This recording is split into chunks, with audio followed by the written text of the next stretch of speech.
नमस्कार विद्यार्थी मित्रांनो, आज आपण कुमार भारती या पाठ्यपुस्तकातील धडा क्रमांक 4 नात्यांची घट्ट वीण हा पाठ अभ्यासणार आहोत। नात्यांची घट्ट वीण या पाठाचा हा सेशन क्रमांक पहिला आहे। नात्यांची घट्ट वीण या पाठाच्या लेखकीचा परिचय आपण सुरुवातीला पाहूया आणि पाठाची सुरुवात करूया। नात्यांची घट्ट वीण या पाठाच्या लेखिका आहेत मीरा शिंदे। मीरा शिंदे ह्या ताज्या दमाच्या लेखिका असून विविध नियतकालिकांमधून व मासिकांमधून त्यांच्या कथा आणि कविता छापून आलेल्या आहेत। कथा आणि कवितांचे लेखन त्यांनी केलेलं आहे। प्रत्येक माणूस हा अनेक नात्यांनी परस्पर गुंफलेला असतो। जन्मापासून सुरू झालेला हा नात्यांचा प्रवास अखेरपर्यंत चालूच राहतो। अर्थातच जेव्हा मनुष्याचा जन्म होतो त्या जन्मापासून त्यांनी या समाजामध्ये काही ना काही नाते घेऊनच तो जन्माला येतो आणि त्या नात्यांच्या प्रवासामध्ये तो एवढा गुरफटून जातो की अखेरपर्यंत त्याचा हा प्रवास म्हणजे जन्म घेतल्यापासून तर अखेर म्हणजेच त्याचा मृत्यूपर्यंत हा नात्यांचा प्रवास चालूच असतो। नात्यांचा प्रवास मनुष्याच्या जन्मापासून जो सुरू होतो तो संपतो। हा प्रवास कधी संपतो? त्याचा मृत्यू होतो तेव्हाच त्याचा हा नात्यांचा प्रवास संपतो। एवढी नात्यांची वीण घट्ट असते। प्रस्तुत पाठात लेखिकेने नात्यांचे सहज व परिमाणकारक वर्णन केलेलं आहे। मनुष्य हा सामाजिक प्राणी आहे आणि सामाजिक प्राणी असल्या कारणाने जेव्हा तो समाजामध्ये राहत असतो तर त्याचा संबंध अनेक लोकांशी येत असतो आणि याच्यातूनच त्याचे नातेसंबंध तयार होत असतात। प्रस्तुत पाठ हा आवाम 2010 या मासिकेतून घेतलेला आहे। लेखिका मीरा शिंदे यांच्याद्वारे 2010 या साली मासिकामध्ये आवाम या मासिकामध्ये छापला गेलेला होता। तर चला आपण पाठाची सुरुवात करूया। पाठाच्या सुरुवातीला लेखिका सांगतात की जन्माला आलेला प्रत्येक माणूस जन्माबरोबरच किंवा नाळेबरोबरच नातं नावाची एक भली मोठी माळ घेऊन येतो। आता बघा, माळ जी असते आपण तुम्ही घालता की नाही, गळ्यामध्ये माळा घालतात, तर ती माळामध्ये जेव्हा तुम्ही माळ घालतात तर त्याच्यामध्ये बघा ती माळ जी असते ना ती अनेक मण्यांनी गुंफलेली असते। तर त्याचप्रमाणे जेव्हा एखादा मनुष्य जन्म घेतो, जन्माला आलेला प्रत्येक माणूस जेव्हा एखाद्या व्यक्तीचा जन्म होतो ना तर त्याच्या जन्मापासूनच तो नातेसंबंधांची एक भली मोठी माळ घेऊन जन्माला आलेला असतो। प्रत्येक माणूस जन्माबरोबरच किंवा नाळेबरोबरच नातं नावाची। आता बघा इथे लेखिका काय सांगत आहेत की जन्माला आल्यानंतर आपलं जेव्हा ह्या विश्वामध्ये या संसारामध्ये आगमन होतं ना तेव्हापासूनच आपलं नातं निर्माण होतं। जसं आपल्याला जन्म देणारी जी आई असते ती आपली पहिली नातं असतं आपल्या आईबरोबर, दुसरं नातं असतं आपल्या वडिलांबरोबर। मग पहिलं नातं आपल्या आई वडिलांबरोबर आणि नंतर आई वडिलांच्या नातेवाईकांबरोबर। पण त्या अगोदर जन्म झाल्यानंतर आई वडिलांबरोबर आपलं नातं जन्मानुसारच निश्चित झालेलं असतं। पण त्या अगोदर सुद्धा नाळेबरोबरचं नातं जे असतं ना, जेव्हा एखादी स्त्री गर्भधारण करते तर गर्भधारण केल्यानंतर जेव्हा तिच्या गर्भेमध्ये एक गर्भ निर्माण होतो तर त्या गर्भ निर्माण होत असताना त्याच्यामध्ये एक जिवंत प्राणी असतो की नाही, एक सजीव असतो।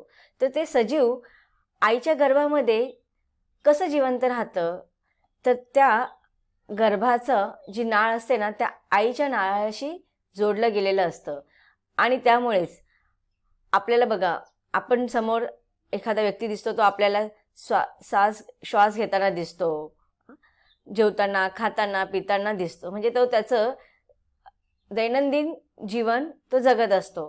पण पोटामध्ये एक सजीव किंवा एखादं बाळ कसं आपलं जीवन जगत असेल, त्याला कुठून श्वासोच्छ्वास पुरवला जात असेल, पोटामध्ये असताना तर तो जेवत पण नाही, मग त्याला हे 9 महिने अन्न पुरवठा कसा होतो? तर बाळ आणि आई यांच्यामध्ये नाळ असते, आईची नाळ बाळाच्या बेंबीशी जोडली गेलेली असते आणि जेव्हा आई जी गोष्ट करत असते त्या गोष्टीच्या माध्यमातून त्या बाळाचं पालनपोषण त्या गर्भेमध्ये किंवा पोटामध्ये होत असतं. म्हणजे ती नाळ अशी एक गोष्ट आहे की ते नाळेमुळे त्या गर्भामध्ये एखाद्या सजीवीची निर्मिती होते. आपण म्हणतो की नाही गर्भधारणा झाली, मग 9 महिन्यानंतर बाळ आईच्या पोटातून बाहेर येतं. पण त्या 9 महिन्यामध्ये आईबरोबर त्याचं नातं तयार झालेलं असतं. म्हणजे जन्म झाल्या किंवा जन्म होण्या अगोदरच एखाद्या माणसाचं जे नातं तयार होतं ते आईच्या नाळेबरोबरच तयार होत असतं. म्हणजे जर आईची नाळ नसती तर माणसाची निर्मिती झालीच नसती ना. म्हणून इथे काय सांगितलेलं आहे की नाळेबरोबरचं नातं, की जेव्हा मनुष्याचं गर्भधारणा होते तेव्हापासून त्या गर्भाची एक नातं तयार होतं. ते म्हणजे पहिलं नातं म्हणजे आईबरोबर. आणि जन्म झाल्यानंतर 9 महिने पूर्ण झाल्यानंतर जेव्हा ते बाळ पूर्ण प्रक्रिया होते आणि जेव्हा ते बाहेर येतं त्याचं दुसरं नातं होतं ते वडिलांबरोबर. म्हणजे आई वडील हे नातं तो घेऊनच येतो. त्याच्यानंतर मग घरातील इतर व्यक्तींबरोबर. म्हणजेच काय, जेव्हा गर्भधारणा झाल्यानंतर बाळाची निर्मिती आईच्या गर्भात किंवा पोटात होत असते तेव्हापासून त्या नाळेच्या माध्यमातून त्याच्या नात्याची संबंध सुरू होतो. मग त्याचं पहिलं नातं आईबरोबर असतं. नंतर गर्भेतून जेव्हा तो बाहेर येतो, बाळ जन्माला येतं, तेव्हा आई आणि वडील ह्या दोघा नात्यांबरोबर तो गुंफला जातो आणि त्यानंतर त्याच्या इतर नात्यांमध्ये त्याचा संबंध स्थापित होतो. नाळेबरोबरचं नातं नावाची एक भली मोठी माळ घेऊन येतो. ज्या माळेत नाते नामक मणी एका मागोमाग एक ओवलेले असतात. जसे एक माळ आपण गुंफतो त्या माळीमध्ये एक एक मणी आपण ओवत जातो की नाही. एक एक मणी ओवत असे असंख्य मणी जेव्हा आपण त्या माळीमध्ये ओवतो तेव्हा ती एक माळ पूर्ण होतं. त्याचप्रमाणे माणसाचं सुद्धा नात्यांचं हे गुरफटलेलं नातं असंच आहे. सुरुवातीला त्याचं आईबरोबर नातं तयार होतं, नंतर वडिलांबरोबर, त्यानंतर मग आई वडिलांचे जे नातेवाईक आहेत त्यांच्याबरोबर, म्हणजे आजी आजोबा आले, काका काकू, मामा मामी, असे हे नात्यांचे एक एक मणी आपल्या जीवनामध्ये ओवले जातात. हे मोती मग एक सुंदर वीण गुंफत जातात.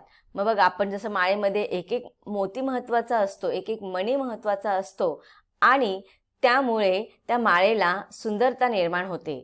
त्याचप्रमाणे आपली सुद्धा वीण, नात्यांची जी वीण आहे ना ती सुंदर तयार होते. वीण म्हणजे काय की आपण बघा कपडा बघतो की नाही, कपड्यामध्ये वेगवेगळे धागे असतात, आडवे उभे आडवे असे वेगवेगळे धागे असतात आणि ते धागे एकमेकांमध्ये गुंफून एक कपडा तयार होते, म्हणजे एक सुंदर वीण तयार होते. त्याचप्रमाणे आपल्या जीवनामध्ये सुद्धा जेव्हा एखाद्या व्यक्तीचा जन्म होतो, आई वडिलांबरोबर त्याचं नातं सुरू होतं.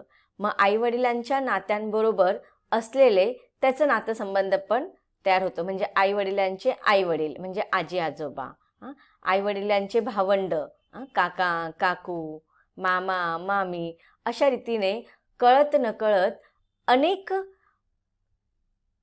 मणी, नातेरूपी मणी किंवा नातेरूपी मोती याच्यामध्ये आपले नातेसंबंध हळूहळू गुंफत जातात. आपल्या सर्वांभोवती नकळत विणली जाणारी आणि भेटणाऱ्या प्रत्येक नात्याने अधिकाधिक मजबूत होत जाणारी ही नात्यांची वीण प्रत्येकांभोवती गुंफली जाते. आता बघा, जेव्हा आपण एखाद्या दोऱ्यामध्ये मणी ओवत जातो आणि तो घट्ट त्याला वीट किंवा गाठ बसवत जातो, तसंच आपले नात्याबरोबर असतं. जेव्हा आपल्या आईवडिलांबरोबर नातं बनतं तर ती एक घट्ट वीण असते. त्याच्यानंतर मग आपली गुंफण तयार होते आजी आजोबांबरोबर, काका काकींबरोबर, आत्या मामा मावशी यांच्याबरोबर एक एक नात्यांची वीण आपल्या भोवती गुंफली जाते. त्यानंतर मग काका काकूंची मुलं असतात, मामा मामींची मुलं असतात, आपली भावंडं असतात. कधी आपल्याला मोठा भाऊ असतो, मोठी बहीण असते, कधी आपल्याला छोटे भावंड असतात. तर अशी एक एक नात्यांची ही मोत्यारूपी माळेमध्ये गुंफण तयार होते. नात्याला एक एक नाव देत ती कधी जवळीक साधते, अगदी स्वकीय होऊन जाते, तर कधी कधी परक्याप्रमाणे वागते. तर बघा इथे लेखिका काय सांगत आहेत की जेव्हा आपलं नातं तयार होतं तर एक एक नाव आपण त्याला जवळीकतेने साधते.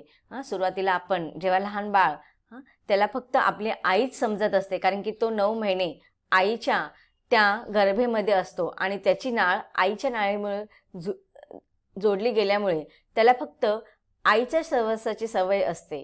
आणि जेव्हा तो गर्भेतून बाहेर येतो तर आईची ती उपदार माया त्याला जवळ साधते. नंतर वडिलांबरोबर त्याचा संपर्क येतो. मग हळूहळू एक एक नातं त्याला नावाशी संपर्क जोडला जातो. मग आजी आला, आजोबा आले, मग आपले स्वकीय म्हणजे रक्ताची नाते. आपण ही स्वकीय म्हणजे आपण स्वतः जन्मापासून तयार झालेली ही नाते असतात. पण ही स्वकीय नाते जपत असताना आपलं कधी एकमेकांमध्ये मन गुंफलं जातं हे सांगू नाही शकत. आजी आजोबांबरोबर आपले निखळ जिव्हाळा तयार होतो. आपल्या भावंडाबरोबर आपलं निखळ प्रेमाचं, मायेचं, आपुलकीचं, स्नेहाचं नातं तयार होत असतं. आणि हे आपले स्वकीय असतात, आपले संबंधित असतात, आपले नातेवाईक असतात. पण कधीकधी ह्या संबंधांमधून आपल्याला संरक्षणाची भावना जाणवते आणि अशा रीतीने आपले मानसिक आधार तिथे तयार होत असतं. आणि हे मानसिक आधार तयार होत असताना कधी कधी बघा आपण मनुष्य हा समाजशील प्राणी आहे. आपला संबंध समाजामध्ये राहणाऱ्या प्रत्येक घटकांशी येत असतं. मग त्याच्यामध्ये आपलं पहिलं कुटुंब असतं. आपलं जेव्हा लहान मूल कुटुंबामध्ये वाढत असतं तर त्याचा कुटुंबातील लोकांशी संपर्क येतो. पण जसं जसं तो हळूहळू वाढू लागतो, घराच्या बाहेर पडतो, उंबरठ्याच्या बाहेर पडतो, त्याला आपले शेजारी दिसतात. शेजाऱ्यांबरोबर त्याचा संपर्क वाढतो. शेजारी झाल्यानंतर तो अजून पुढे वळून पाहतो तेव्हा त्याला त्याचे मित्रमैत्रिणी मिळतात. मग अशा रीतीने ह्या रक्तांच्या नात्याबरोबरच एक समाजामध्ये राहणाऱ्या नात्यांबरोबर आपला संबंध वाढत राहतो आणि त्यामध्ये आपलं स्वकीयता निर्माण होते. आपले आपुलकीचे, स्नेहाचे, प्रेमाचे नातेसंबंध फक्त रक्ताच्या नात्याबरोबरच नाही तर जिव्हाळ्याचे नातेसुद्धा आपण निर्माण करतो. मग ह्या नातेसंबंध जोडत असताना ते कधी आपले स्वकीय होऊन जातात, पण कधी कधी आपले घरातीलच लोकांबरोबर आपले मतभेद होतात, वादविवाद होतात. छोट्या मोठ्या भावंडांबरोबर आपले भांडणे होतात आणि त्यावेळेस ते आपल्याला परके वाटतात. पण आपले मित्रमैत्रिणी आपल्याला कधी कधी स्वकीय वाटतात. आपले मन जुळले जातात, आपले विचार तिथे जुळले जातात आणि ज्यावेळेस आपले विचार जुळतात त्यावेळेला ते आपल्याला स्वकीय वाटतात. आणि कधी घरामध्ये भावंडांबरोबर भांडणं झाली तर आपले मतं विचारभेद होतात आणि त्यावेळेस ते आपल्याला परके वाटतात.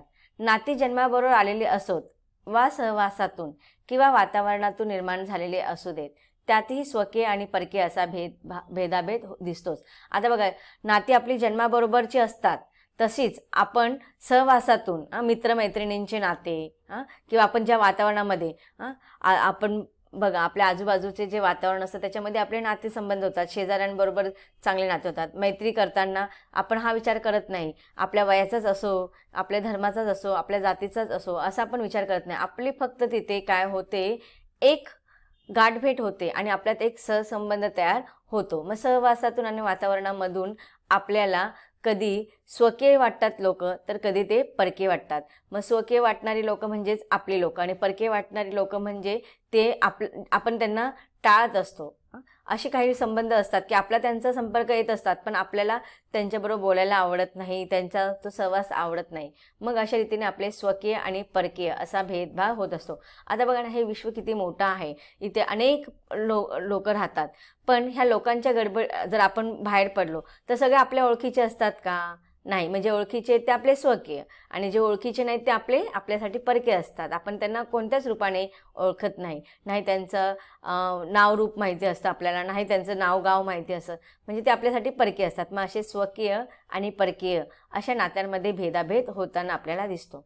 खरं तर माणूस जन्माला येतो तोच मुळी कुणाचा तरी मुलगा, कुणाची तरी मुलगी, कुणाचा तरी भाऊ, कुणाची तरी बहीण, कुणाचा तरी नातू म्हणूनच. म्हणजे बघा, जेव्हा जन्माला येतो तो आई वडिलांचा मुलगा असतो. जर मोठे भावंड असतील तर त्यांचा भाऊ किंवा बहीण म्हणून येतं. एक जन्माला आल्यानंतर 2 लिंग असतात की नाही, एक मुलाचं किंवा मुलीचं. तर मग बघा, जेव्हा जन्माला येतो तेव्हा मुलगा असेल तर आई वडिलांचा मुलगा आहे, मुलगी असेल तर आई वडिलांची मुलगी आहे. घरात मोठे भावंड असेल तर त्यांचं लहान भावंड म्हणून जन्माला येतं. आजी आजोबांचा तो नातू किंवा नात म्हणून त्याचं जन्म होतो. नात्यांच्या विनाशी त्याची पहिली ओळख होते ती इथे, आणि नंतरच्या प्रवासात भेटणारी अनेक नवी नाती त्या विणीला समृद्ध आणि सुंदर करून जातात. मग बघा, जेव्हा त्याचा जन्म होता ना, तर त्याची सुरुवात होते त्याच्या नात्यांची. जसं आई वडील, भाऊ बहीण, आजी आजोबा. मग नंतर हळूहळू त्याचा प्रवास वाढत जातो. मग त्याच्या ह्या नात्यामध्ये अनेक नवी नाती निर्माण होतात. जसं की भाऊ बहिणीचं नातं तयार होतं, नंतर मित्रमैत्रिणींचं, शेजाऱ्यांबरोबर, असं हळूहळू त्याचं नात्यांचं जी ही वीण आहे ती समृद्ध होत जाते. म्हणजे त्याचं संबंध, रिलेशन सुंदर आणि वाढत जातं. रेशमाच्या धाग्यासारखी ही वीण एकाच वेळी नाजूकही असते आणि भक्कम, मुलायम आणि धारदारही असते. मग बघा, रेशमाचा धागा जसा आपण म्हणतो की ही वीण कशी असते, नाजूक असते. जर मध्येच ती कापली गेली किंवा तुटली तर पूर्ण वीण काय होते, विस्कटली जाते. तशीच मनुष्याच्या जीवनामध्ये सुद्धा हे जे नातेसंबंध असतात ते फार नाजूक असतात. पण एकीकडे जेव्हा ते नाजूक असतात त्या दुसरीकडे मुलायम सुद्धा असतात आणि धारदार सुद्धा असते. जसं बघा, आपल्या आईबरोबर जे संबंध असतं की नाही, तर आई कधी आपल्याला एकदम कठोरपणे वागते, तर कधी खूप प्रेमाने जवळ घेते, आपुलकीने जवळ घेते. आता जो परिच्छेद आपण अभ्यासला आहे त्या परिच्छेदामध्ये आलेल्या कठीण शब्दांचा अर्थ पाहूया. वीण, कापड तयार करण्यासाठी केलेली उभ्या व आडव्या धाग्याची रचना. जवळीक, आपुलकी. आता जो परिच्छेद आपण अभ्यासला त्या परिच्छेदामध्ये आलेल्या कठीण शब्दांचा अर्थ पाहूया. वीण, कापड तयार करण्यासाठी केलेली उभ्या व आडव्या धाग्यांची रचना. जवळीक, आपुलकी. तर विद्यार्थी मित्रांनो, आतापर्यंत आपण काय शिकलो? नात्यांची घट्ट वीण या पाठाच्या सुरुवातीला आपण लेखिकेचा संक्षिप्त परिचय पाहिला आणि पाठातील सुरुवातीच्या परिच्छेदामध्ये आपण नात्यांची वीण कशी तयार होते याचं विवरण पाहिलं. या पाठाचा उर्वरित परिच्छेदाचा पण आपल्याला अभ्यास करायचा आहे, पण तो आपण पाठाच्या पुढील सेशनमध्ये शिकणार आहोत. धन्यवाद.